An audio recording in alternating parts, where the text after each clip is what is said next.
I sing a song of the saints of God, patient and brave and true, who toiled and fought and lived and died for the Lord they loved and knew. And one was a doctor, and one was a queen, and one was a shepherdess on the green. They were all of them saints of God, and I mean, God help me to be one too. Hello and welcome to Tea Time Theology. My name is Ivy Slinsky, and today we're talking with the Reverend Robert Pace of Trinity Episcopal Church in Fort Worth, Texas. Robert, hi, how are you doing? I'm great, Ivy. Thank you. Thank you for having me. Yes, of course. So we are talking about Zachariah today, who I don't know if he's one of the more known prophets. Maybe I'm just a nerd. Who knows? But would you mind just sort of setting us in who he was and like what his deal was, kind of? So I really dig Zachariah because there are actually two Zacharias in the Bible. We have Zechariah, the Old Testament prophet of Zechariah, and then we have Zechariah, who is the father of John the Baptist. So I like both of them. They're both just delightful fellows. And my favorite one is probably Zechariah, the father of John the Baptist, because we have the song of Zechariah that we say, particularly we Episcopalians say the song of Zechariah frequently if we do the daily office and things like that. But the Old Testament prophet Zechariah was one of what's often called the one of the 12 minor prophets of the Old Testament. He did some great prophesying, as prophets do, that was a very hopeful type of prophesying, right at the time of the restoration of the temple. And then I think that there's really a link between him and the prophet who is the father of John the Baptist, because what he said and did was very hopeful about, the coming of John the Baptist, who would then, say, hey, the Messiah is coming, someone else is coming. So these two link together, and I'll be happy to kind of talk about the both of them, but really focus on our New Testament. Zechariah is who I really dig. Yeah. I will be fully honest. I did not realize there were two until I started researching for this podcast. And I was like, none of them are talking about the dad of John the Baptist. Did I like pick the wrong person? Did I say the wrong name? And then I was like, oh no, there are just two. That makes way more sense. Yeah.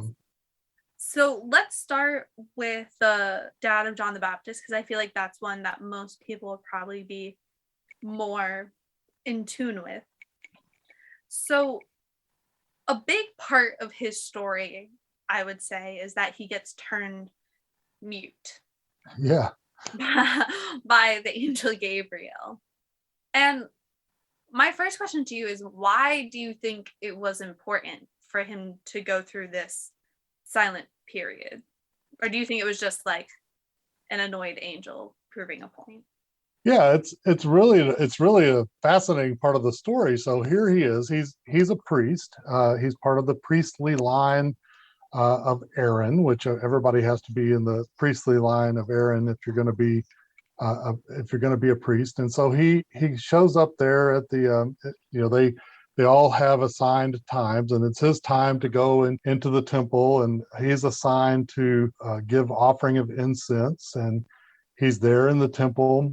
And suddenly this angel shows up, and in the Gospel of Luke, it tells us that he and his wife have not had children, and the angel Gabriel says to him, well, your prayer has been answered. Now, we haven't been told anywhere that Zechariah has actually given this prayer, had this prayer, that Zechariah hasn't verbally said this prayer, hey, God, give me a child. But presumably Zechariah's been praying this. I mean, maybe that's something that's part of the story here in the background. And your prayer has been answered. You will have a son. You're going to name him John. Very specific kind of details. You're going to name him John, and these are the details. And in that moment, I mean, this is one of those things that here, an angel shows up and gives you all these details. And Zechariah, I mean, have great sympathy for him. He says, well, can I ask some questions here? I mean, he doesn't say it in the Gospel of Luke. He says, can you tell me a little bit more? Can I ask some details? And the angel says, well, since you doubted me, you're not going to be able to speak. I'm going to make you mute until the time that this actually happens. And this is one of the really fascinating parts about this, is that, if we're just having sympathy for Zechariah, I mean, any one of us, if we're trying to put ourselves in his place, we might actually ask the question, well, what the heck is happening here? What is going on? And he has been described in the Gospel of Luke as a man of incredible faith. He's been described as tremendous faith, as somebody, both he and his wife Elizabeth have been described as without fault, without blemish. And, to be without fault and without blemish, to ask questions of the representative God is, wait a second, this is one of the problems. And you're going to be made mute because of this. What is very interesting in the Gospel of Luke is the very next story is the very same angel, Gabriel, visits Mary. And, the Annunciation happens and visits Mary and tells her just as outrageous a story. Oh, by the way, Mary, you are going to be with child. And this is how this is going to happen. And if we look at that text closely, Mary says, hold on, Gabriel, how can this be? I'm a virgin. And Gabriel says, well, it's going to be okay. That you are faithful. This is how this is going to happen. And then Mary goes on and says, well, let it be as you have said, let it be as God wills it. She goes on, and the angel does not make Mary mute. I mean, she doesn't. So there's an interesting parallel here between the two, that she's able to go on, and Zechariah is not. He has to go out mute. So I think there's an interesting parallel between the two of these, but the same angel, almost the same circumstance, but Zechariah is held to this interesting standard that you can't even question. Mary can question, but she almost gets a little bit of pass on that immediate question, and then she shows her faithfulness. Do as your will says, and goes on with that. Why do you think that is? Why do you think Mary is allowed to question in a way that Zachariah isn't? It's one of those really interesting questions. I don't know the answer to it. It's one of those things to ponder, as Mary pondered these things in her heart. One thing is that Zechariah as a priest, Luke is about the narrative, right? So one part of the narrative that happens in there, right there, is, Mary is visited privately, but Zechariah is visited in the temple, in the sanctuary. And one of the results of being visited in the sanctuary, it says the entire assembly is gathered outside, and they're all waiting for him to come out to give the priestly blessing. And part of the making him mute is then the entire assembly knew something had happened. The entire assembly knew that, first of all, the fact that it was taking him so long, they were all, the Luke tells us that the entire assembly knew that there must have been some kind of an encounter with the divine, or encounter of some sort. The fact that he had had a vision or something, the fact that he was taking so long in there. And then when he came out and he could not give the priestly blessing, because that's part of the deal, if you are a priest and you're actually doing the incense offering or something at the altar, you come out and then give the priestly blessing to the assembled. And he came out, and that's the one thing he could not now do, right? He was made mute. And so he came out and he could not do the one thing that was his duty as a priest that they only did like twice a year, right? Like everyone who's in the priestly order, they rotate on this. And this was his like once every 6 month thing that he gets to do. He doesn't get to do that now. And think of the impact of that is that the assembly is waiting and he can't do it. And now that tells the assembly something big just happened. Something big just happened. Now, what it is, they don't know, but they know that there's been an encounter of some sort. Now, for Mary, she was, who is she? She's, this is an interesting juxtaposition. For if the angel had made her mute, nobody would have noticed. It didn't matter. So it wouldn't have mattered in that way. To allow her to continue on and the narrative to continue on, I think it's an interesting juxtaposition. So, do you think that he was made mute as a punishment or as a teaching tool for the assembly in that context? Yeah, I mean that's interesting. Maybe it's a teaching tool, and then it also will make what comes next for him and his story all the more powerful, because of course the thing that we do remember Zachariah for, what we will remember Zachariah for, is his most powerful song, is the song of Zachariah. And what will come, but that's going to come 9 months later. Mm-hmm. And a song that comes out, that bursts out of someone who has not been able to actually proclaim anything for 9 months. The assembly listens to someone who has not been able to speak for 9 months. And then when he finally does speak, they're listening. They're going, oh, he has something to say now. And they were able to hear, if he'd been jabbering away for 9 months, there's just Zachariah talking again. But wait a second, he's been quiet for 9 months, and then when he finally spoke, the words he spoke, this was it. And that's the priest who hadn't spoken. That's the priest who could not speak, and now hear the words that he's speaking. I mean, I think that was the point. So let's talk a little bit about the Song of Zachariah, because as you said, that is like his thing. That is what he's most known for. So what happens in the story then is we finally get to the actual birth of John. And this is in the narrative, Elizabeth had become pregnant, and we have the really nice interlude between where Mary goes to visit Elizabeth.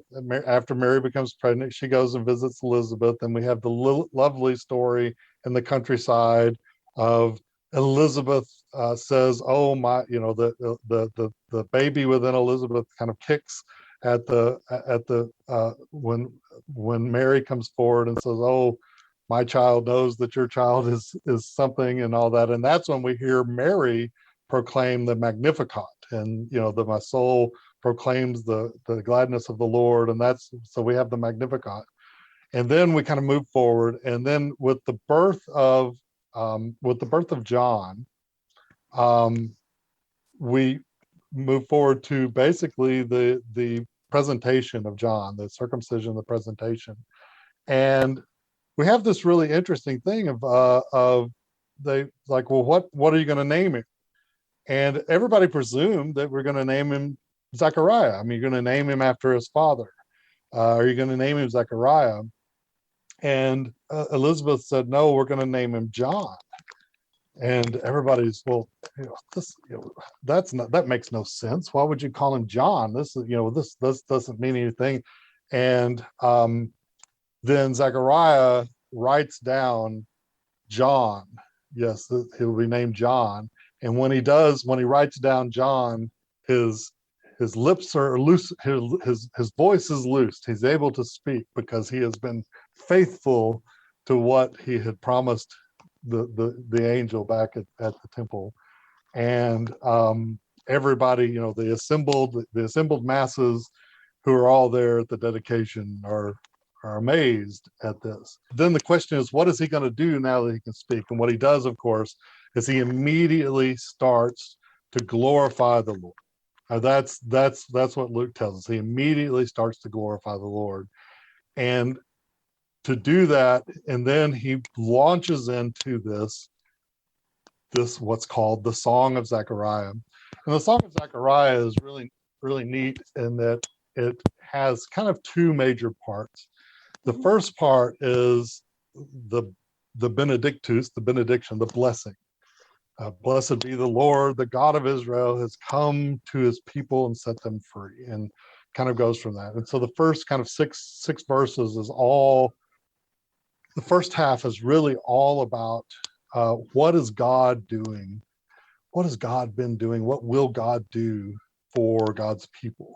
That's the prophetic part. That's the prophetic part about what God's doing, all about hope, all about kind of setting things into this historical narrative, all about the forefathers and about Abraham delivering us from our enemies. This is God working with us, all this kind of stuff. And then there's this amazing shift, and I just always I have to say that I still get almost goosebumps as I think about this shift that happens, and I particularly think about Zechariah and baby John. I almost always picture this as that Zechariah is holding baby John in his arms, and there's that middle. He says, "You, child, shall be called the prophet of the Most High, for you will go before the Lord to prepare his way." There's that right there in the middle. You, child, shall be called. And from that point on, this is all, that part of the Benedictus, that part of the Song of Zechariah is all about what John the Baptist will be, but it's all a prophecy about the coming of the Messiah too. What will the prophet of the Most High do? The prophet of the Most High is going to give people knowledge of salvation by the forgiveness of their sins. In the tender compassion of our God, the dawn from on high will break upon us to shine on those who dwell in darkness and the shadow of death, and to guide our feet into the way of peace. I mean, this very sweet and tender thing. And I picture Zechariah just saying that very sweetly, looking into the eyes of his baby John, that's what your role is to guide, is to be the one who is going to guide, who's going to usher in the Messiah to do all of this for us. And that's it. I just, who knows if that's how it happened, but that's how I picture it happening. That's what he did. And what an amazing thing. We go from this blessing of, God has blessed us as a people all the way, and then you're going to get us to the finish line. That's kind of the way this is, and that's what this song is, and how Zechariah frames this. So I think it's beautiful. It's a beautiful song. I think what's kind of interesting is that there is a lot of instances of maternal love within the Bible. I think you could say. You could agree with always, yeah, absolutely. But I think that there's a special sweetness in this being a father's love, and I think there's a really interesting part where that's not something we have seen as often come up in the Bible. At least I think so. No, I agree. I think there's a lot of sense throughout the Bible because it is written in a time and a place that is patriarchal, in the sense that there's a sense of patriarchal sense of this is orderly patriarchy, but not showing love patriarchy, right? Mhm. It's a, it's that doesn't allow for the kind of tenderness, of love that I see in this. And what I see in this is a real sense of the hope that is infused throughout all of this. And I do think that this, there is real linkages all the way through. I mentioned the Old Testament prophet Zechariah, and one thing I think that links between the two, the Old Testament prophet Zechariah, just as a quick segue here, was right at the time of the rebuilding of the temple. He right at the time, so about 520, 518, he was writing right about that time. And one of the most important things about the book of Zechariah that he wrote was he was prophesying uh, all about hope for the future, all about that God's tenderness and was going to be with us. And he was basically trying to sell people on it's okay to come back and be part of the temple and come be here, because the tenderness of God is going to be here with us. And I don't think it's an accident that our Zechariah, I'll go so far as to call him our Zechariah, that our Zechariah is using that same kind of imagery of God's tenderness and being tender in this moment, for that we're beckoning through time to these two Zechariahs for this, that there is tenderness in this song, tenderness to his baby who will grow up to be, and I don't think anybody that thinks of John the Baptist as tender, right? John the Baptist is kind of wild and out there and talks about, broods of vipers and does all this kind of stuff. But I love the idea that his daddy might have been tender, right? That there was this moment where that's how he got his start. That was the point, to get him to be tender in that moment. And that's I think that's, as we make this part of our practice to read this, to kind of read it tenderly, to read it tenderly.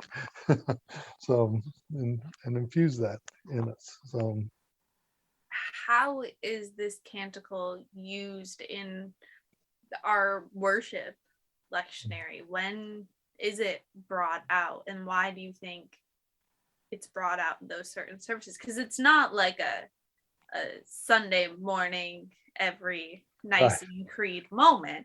It's like, right. So why do you think it's important to the services it's included in? Well, And what are the services? I'll start by saying that this canticle, this canticle itself, is probably one of the earliest Christian hymns used in Christian worship. So this, that Christian worship, going back to the earliest Christian communities, probably used this hymn, probably used the Song of Zechariah in their worship. This alongside of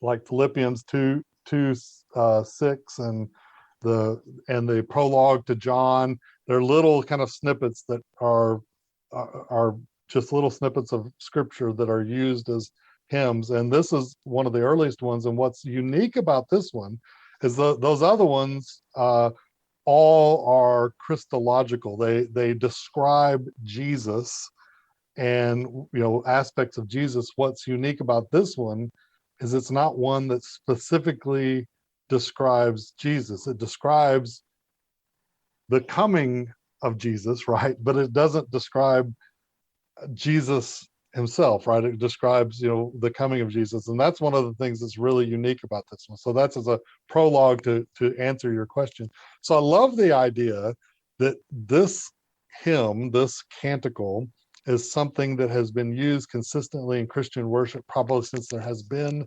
Christian worship. That's just cool to me.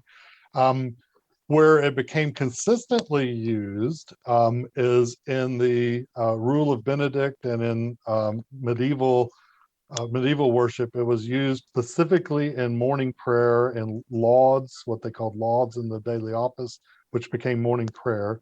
It was most often used as the canticle, most often after the gospel reading, but sometimes it didn't matter, but it was almost always after the gospel reading. And that got transferred then to our Book of Common Prayer. And so if you look in our Book of Common Prayer, we have a suggested page of suggested canticles, and it suggests that we read this in morning prayer on Sundays and Wednesdays and every feast day. So it is suggested, you don't have to do it, but it suggests that anytime we do morning prayer on Sundays, Wednesdays, or any feast day, that we do this. And then the other place that in the Book of Common Prayer it is an option is that at funerals, at burial services, it is an option to read this at the very end of the funeral service, as the body is being carried out at the end of the liturgy. That is an option to do that. And I will say, at the first parish where I was after seminary, that was actually the practice at that parish. And I had actually not experienced that at Episcopal funerals, but it was the practice at the parish where I was, is that at the very end, as the processional, at the procession out, you very not somberly, actually just almost with joy, read this canticle as we processed out with the casket, heading toward heading toward the hearse, heading toward the cemetery. And it was beautiful. It was a beautiful practice that we did at that parish, to do that at the end of every funeral. So it just depends. It's just an option, but those are the main places that I see it. But Sundays, Wednesdays, and feast days, and morning prayer, and then some funerals. So why do you think it is used in the funeral service? Because I'll be honest, I had only ever had it used in like Advent services or anything like that. So when you had mentioned funeral services, I was really intrigued by what about these words felt important for that service. So I think for the funeral service, particularly, as you imagine, as you're walking out, you've just been through this whole, and of course the Episcopal funeral service is a service of resurrection, right? It's a service that talks about the joy of resurrection, the joy of, it is an Easter service. And so as you're walking out, you say that to give the people knowledge of salvation by the forgiveness of their sins and the tender compassion of our God, the dawn from on high shall break upon us, and to shine on those who dwell in darkness and the shadow of death, and to guide our feet into the way of peace. I mean, that language sounds very hopeful, very, very much like what is to come. Is there's not a finality in death. There's not a finality in what we're experiencing, what we're grieving now, that there's more to come. And the light shining from on high is going to shine upon all those who have died, and all, there's language beyond the sadness of what we're experiencing here. And I think particularly as we're walking down that center aisle heading out, that just feels joyful. And I think there's something really powerful to that those words that go back 2,000 years can also resonate in that way as well. So what happens to Zachariah after this moment? Well, it's difficult to say because it does not say in the scripture itself. However, there are traditions that say that Zechariah was martyred. There are lots of stories about Zechariah being martyred. There is a reference in there's actually one reference in the Gospel of Matthew where Jesus names Zechariah. Now, we don't know if it's the same Zechariah, but there is a tradition that says this is the same Zechariah.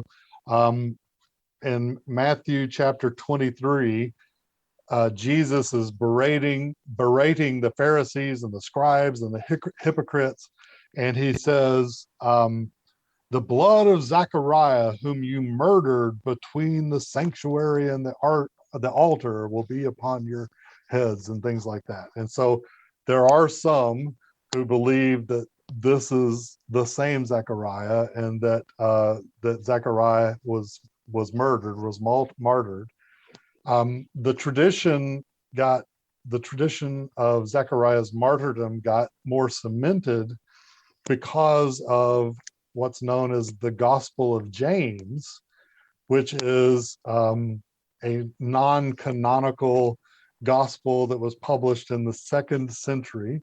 The Gospel of James is I always recommend to read it. It is a fascinating non-canonical gospel. It tells lots of stories about, it's one of those gospels that does have what we call an alternative birth narrative for Jesus, and there's it's a fascinating gospel.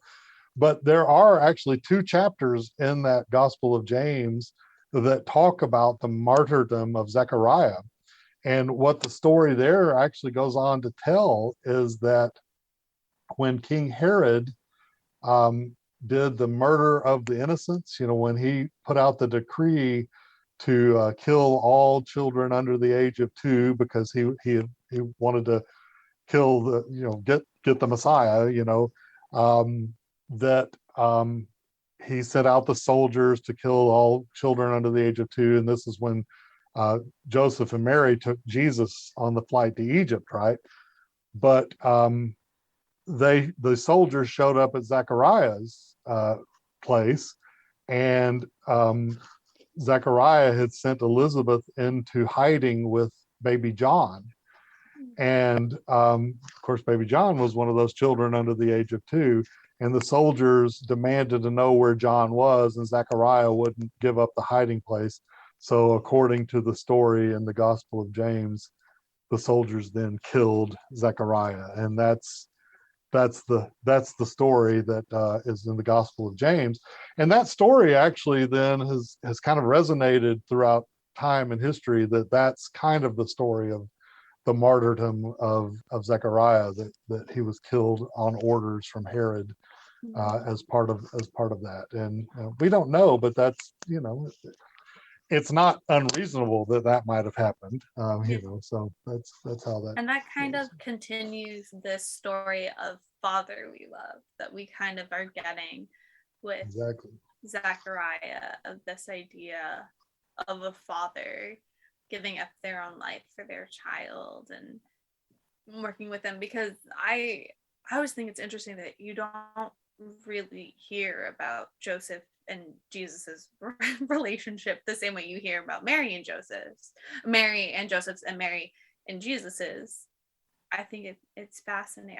I don't actually have a point besides I think it's interesting that we really get this father-son love and relationship with John and his dad in a way that we don't get with Jesus. And we get Jesus with like big father. Right, yeah. That's right. But not specifically with his earthly parents, as it were. Right. That's right. So no, I do think, that's the ultimate love, the ultimate sacrifice is to lay down his life for his child. And I do think there is something to it. And I think it's entirely plausible that's what might have happened in this. And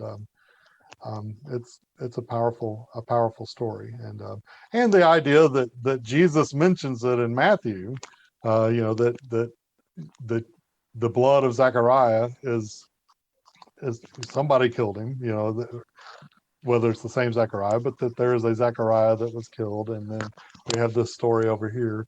I think there's some validity to the possibility that that's it, and yeah, it's a powerful image.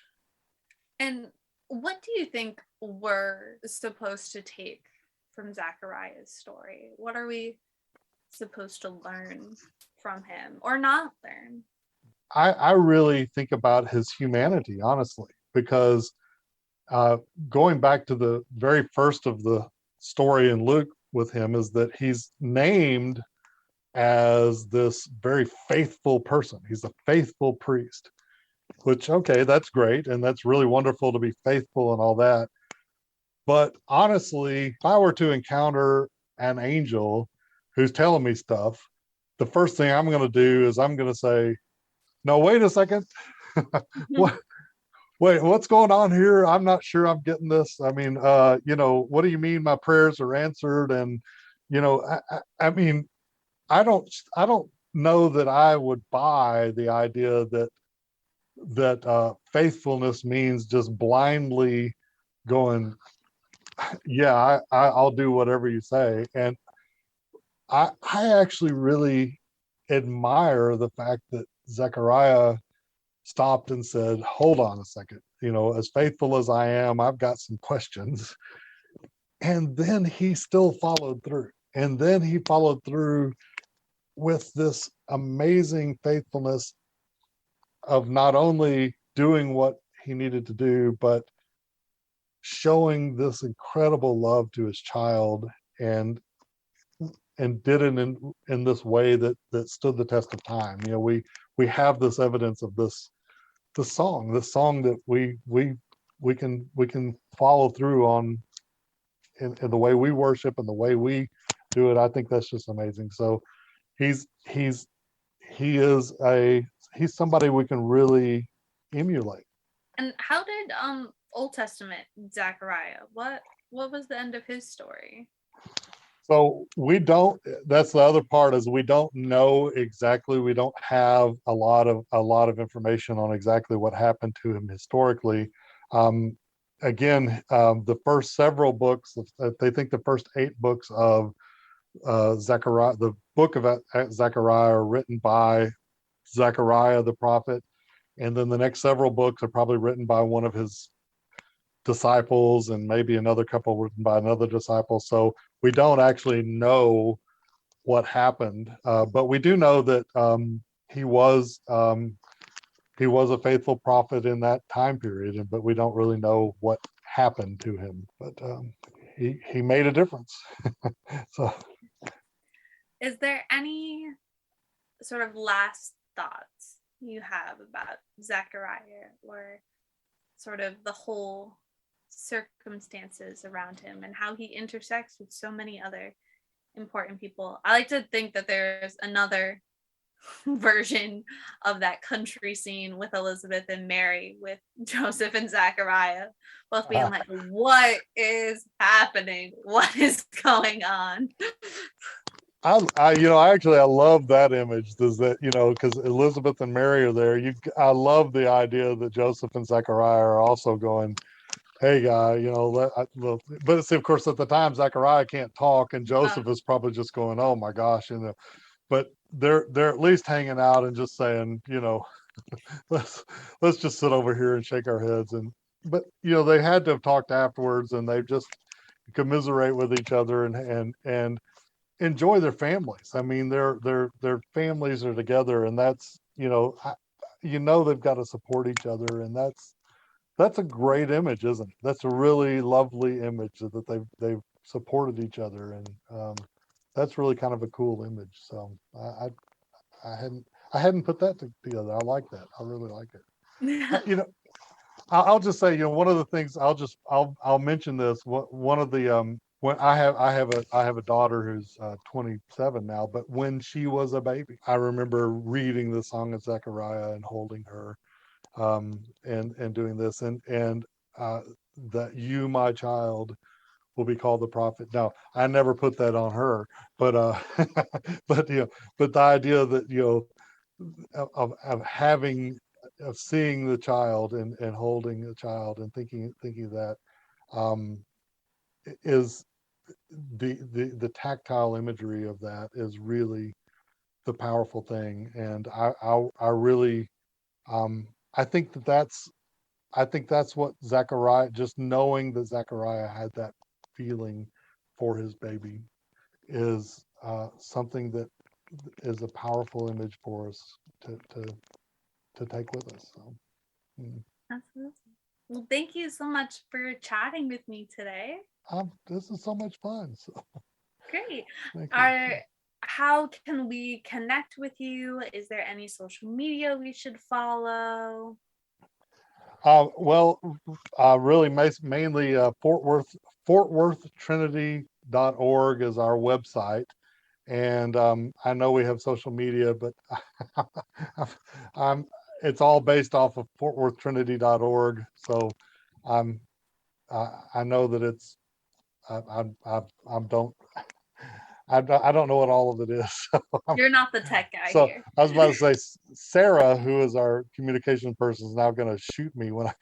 So she's going to say, she said she'll tell me, okay, it was this one, this one, this one, but Sarah does all of that, and I don't. So, but FortWorthTrinity.org has all of our social media links on it, and and Sarah does wonderful social media off of that. So, but I don't. So, but No, wonderful. Well, thank you so much. this has been a lot of fun. So. They live not only in ages past, there are hundreds of thousands still. The world is bright with the joyous saints who love to do Jesus' will. You can meet them in school or in lanes or at sea, in church or in trains or in shops or at tea. For the saints of God are just folk like me, and I mean to be one too. Thank you for listening to Tea Time Theology, a ministry of St. John's Cathedral in Rhode Island. We would like to thank our producers, Mo Akande, Ivy Swinsky, and Taylor Wilkie. Special thanks to Mo Akande and David Hines for the Season 3 music, and our sponsors, the Episcopal Diocese of Rhode Island and the Right Reverend Nicholas Knisley. Follow us at Tea Time Theology on all social medias.